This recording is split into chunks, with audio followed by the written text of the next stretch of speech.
Welcome to the first part of the Crypts and Tombs of St Mary's Church. This talk is in two parts. In the first, we will mostly talk about the structures below the church. Then in part two, we will look in more detail at some of the tombs and the stories those cold stones hide. So first and foremost, we don't know how old St Mary's Church in Bridgwater is. Well, we know how old bits of it are, and we can disassemble it like Lego. This, for example, is 19th century.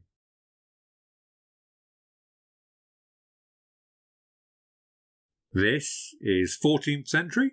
This is 13th century. The tower is probably the oldest surviving feature you can see here. But we don't know how much older it is, though. It might have been a new build on a greenfield site when Bridgwater was founded in 1200, perhaps like a medieval Dubai, emerging from the marshes, with anything that was here beforehand swept away and a new church parachuted onto pristine land.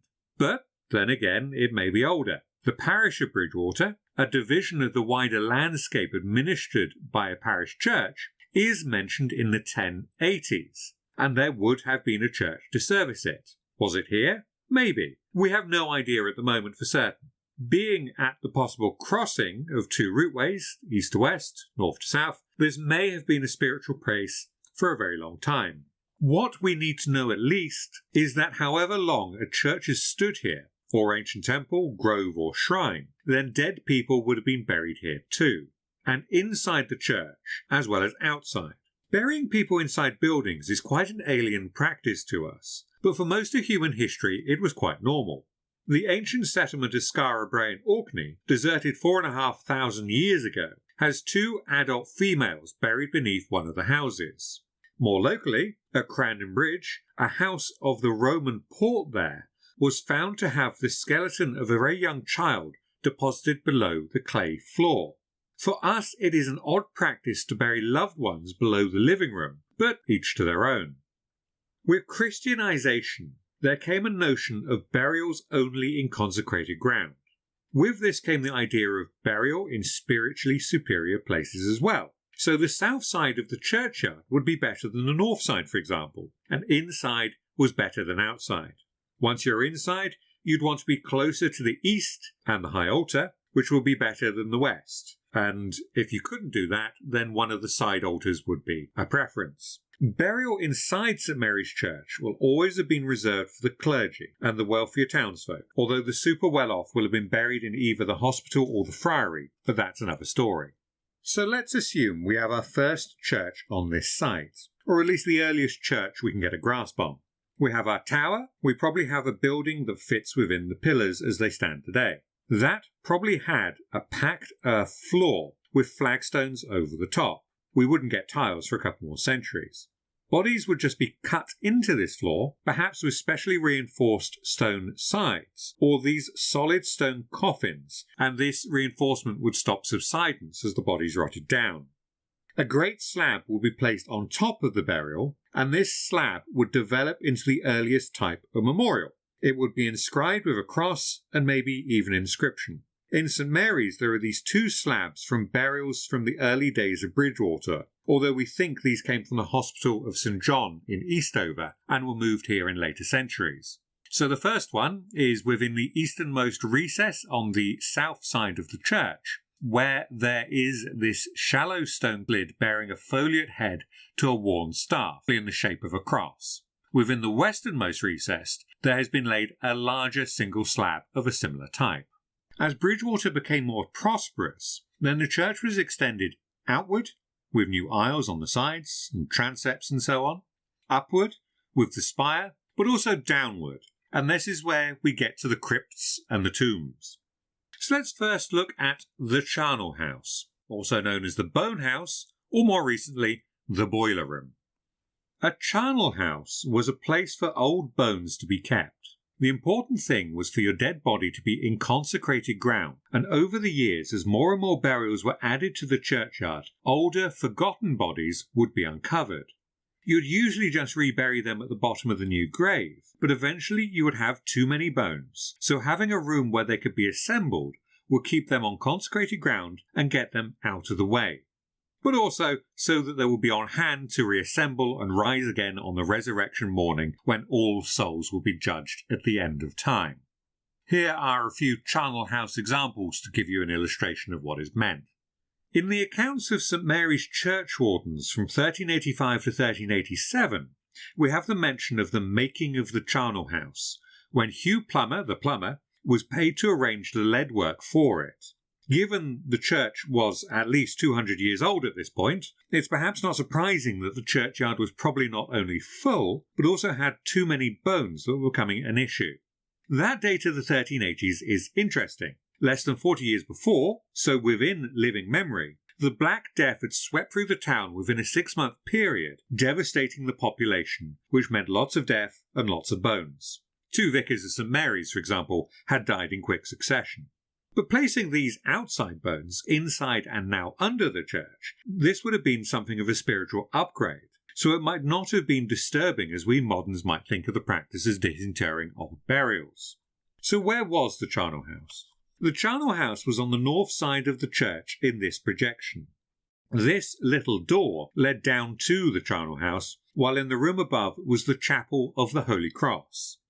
You'll see either side of the door are 2 terribly worn medieval effigies. These will probably represent the founders and benefactors who paid for the Chapel of Holy Cross and the Charnel House below. Both are about 5 foot 9 inches, not a bad height, and presumably these 2 individuals are still buried under those slabs, as it's doubtful they've ever been moved. Incidentally, note these 2 arches they're under. There are a row of medieval arches on the north side of the inside of the church, which will probably once have had similar effigies, no doubt removed in later centuries when more space was needed. The arches on the south, where we saw those medieval slabs, those ones are Victorian. Only a few years after its creation, the Charnel House was in need of repair.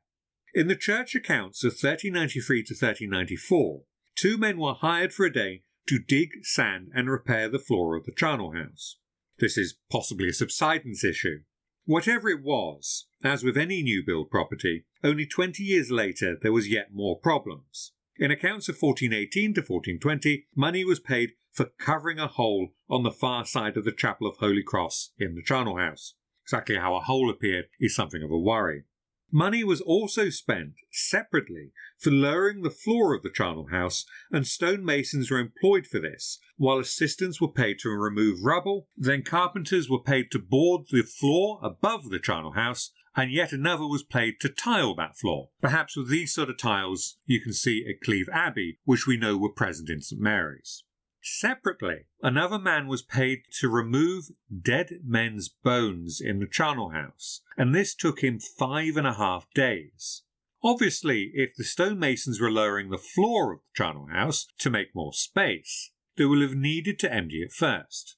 That it took so long to do indicates just how many bones have been collected in just the 40 years or so since the Charnel House had been built. In the churchwarden's accounts of 1456 to 7, a plumber was paid to repair the Chapel of Holy Cross in the Charnel House. It's interesting to note that the Chapel of Holy Cross is considered in the Charnel House. We would usually consider the chapel to be this part of the building and the Charnel House below it, but it seems this entire transept was considered as the Charnel House. The plumber was presumably repairing the lead on the roof. That the altar above the Charnel House was dedicated to Holy Cross has its own significance. This refers to the crucifix Jesus was executed on. The important thing with this is that the crucifixion took place on a hill called Calvary, or Golgotha, which is thought to mean the place of the skull, or place of the bones. So what we have here is a message being displayed in this chapel that Christ died on the cross in order that the people of Bridgwater, accumulated in their bones below, could be saved. As such, you can understand why people would want their bones below the Holy Cross. Think of that theatrical imagery next time you're in the delightful cafe that now occupies the spot, and which makes some excellent soup and rolls if you happen to be passing. However, this imagery was destroyed in the 1540s when Henry VIII broke from Rome and the chapel was suppressed. However, the practice of keeping old bones below in the Charnel House continued right into the Victorian period. The Charnel House would usually be known as the Bone House from here on in. and it was bizarrely the scene of some black magic in 1609.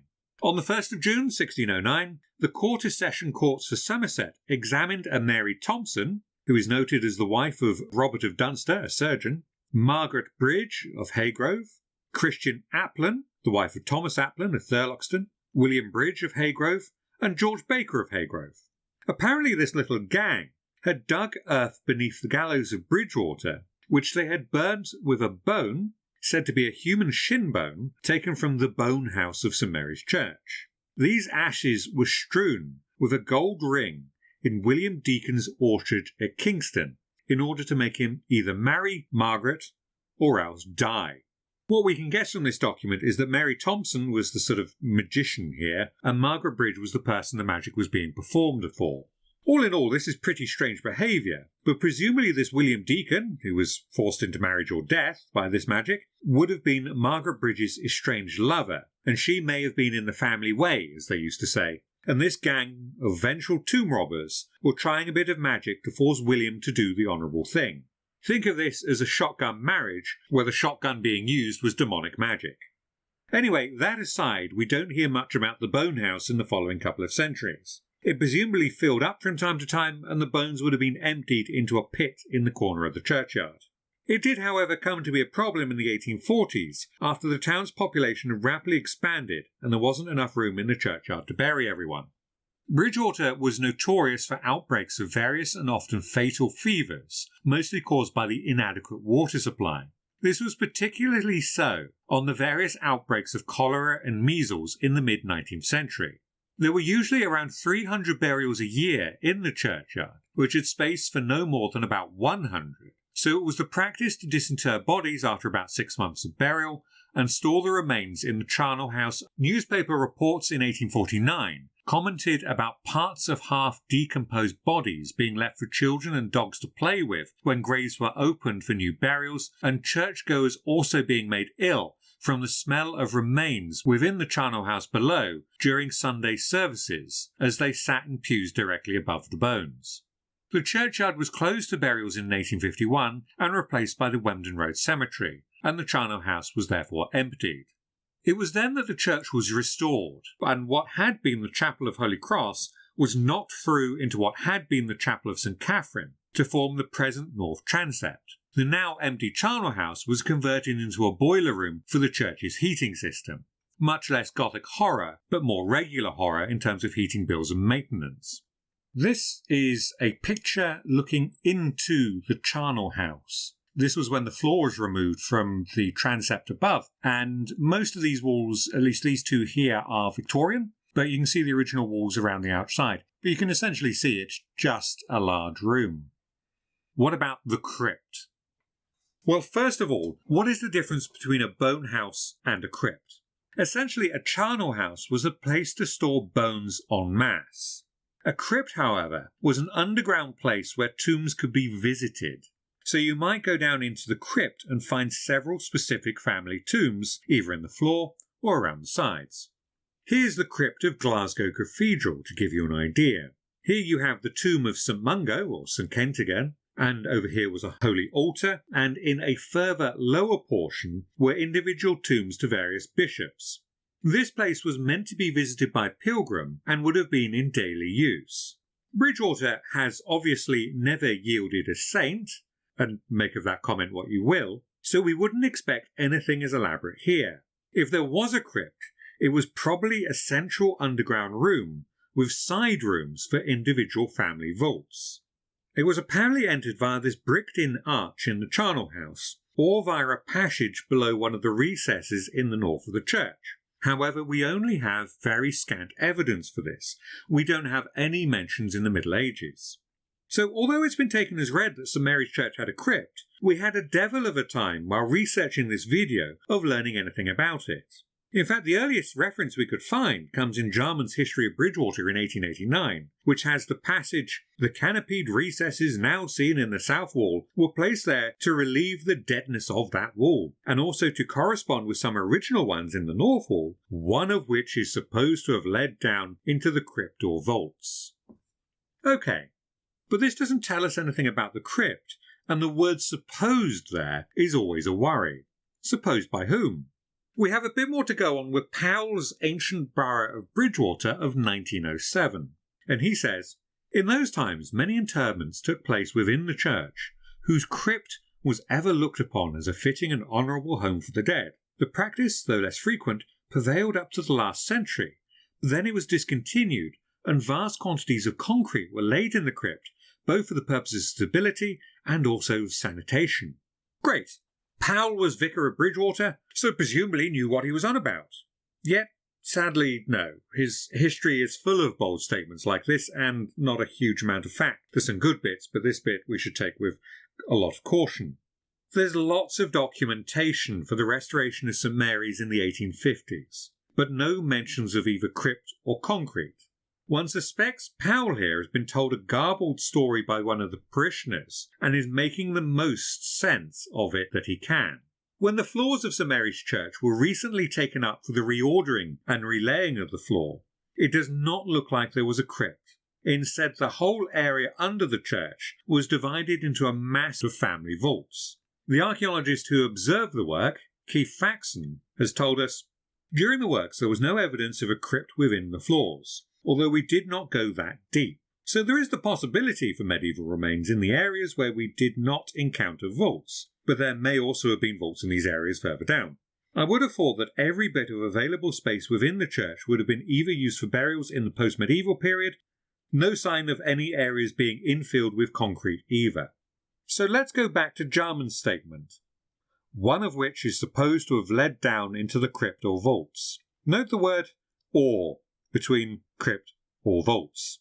He didn't know exactly what was under the floor. Each of these little boxes was presumably accessed via the floor of the church, not through a crypt-like central room. And without that central room, you could cram many more vaults in, which could be accessed via the actual church floor. So what we've probably got with Jarman's thing here is a garbled memory that near that arch was an entrance to one family vault. Maybe there was once a proper medieval crypt under St Mary's, even if it was not documented. But if there was, it was probably chopped up for these mini vaults. And these mini vaults are fascinating, and these seem to be vaults on top of vaults with constant rebuildings. And the bones found when building these weren't taken to the Charnel House, it seems. So here's Keith the archaeologist again. "When the vaults were constructed, they appear to have just left any disturbed bones lying on the surface or mixed in with the backfill deposits. There were a couple of small charnel deposits just under the floor, i.e. heaps of bones. But now we know that the floor of St Mary stands over a vast number of burial vaults. Let's have a look in part 2 at some of the people laid to rest there."